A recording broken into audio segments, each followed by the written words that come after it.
I think the emotions of going into delivery for the first time are really complex. It's kind of the wide range of everything from excitement to anxiety to fear to pure happiness that you've waited all this time for this little person to join you. You go through 9 months of watching the person you love the most deal with changes in their body, and you try and be supportive.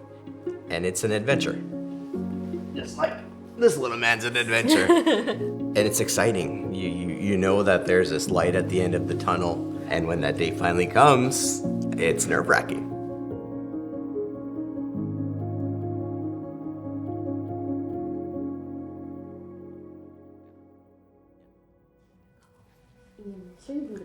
Yeah, you want to go to your nursery, read a book? Yeah. Unfortunately, the story continued. There were further bumps in the road. Both Mallory and Isan needed to go to a higher level of care. Isan had trouble with his breathing, and they had trouble extracting the rest of the placenta, which means she had to go to the operating room. I heard someone ask if they could get a pulse, and I wasn't really sure where I was. Was I in my body or was I in between? And from that point on, I don't really remember much. Clearly somebody was looking out for us because they both got beds at Parkview Regional Medical Center, and that's when their recovery really began. Okay, babe. What I now know to be a few hours later, when I woke up, the news came, you're on so many antibiotics and transfusions that you can't go upstairs.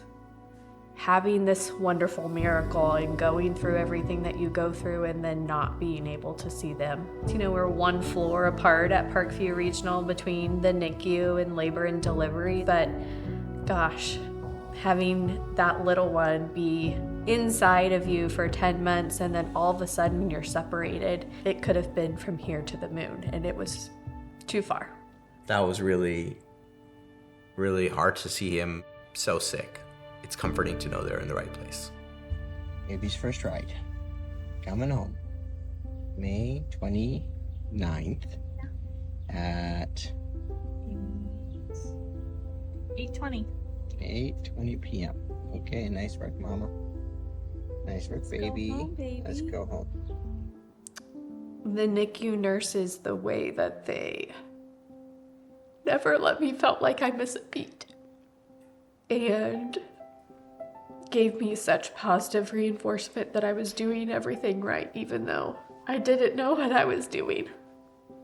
The NICU has a special place in our heart because that gave us one of Isan's most cherished caregivers. You're always looking for a blessing in a difficult circumstance, and Kendall is certainly one of those blessings. I met Mallory and Shamir when I took care of Isan in the NICU. I was one of their night shift nurses during his stay. The NICU is a very special unit in that we not only connect with the patients, the babies, but also we build a very strong relationship with the families and parents. I was getting ready to go back to work, which is never an exciting time for a new mom, Right. And feeling uncertain about how do you go back to work when you don't have someone that you know 100% is there for your child. They wanted someone to potentially watch Isan once he was discharged and once they started going back to work. And this was, I think, 4 months after he left the NICU, and we ended up reconnecting, and I've just kind of watched Isan here and there. It just took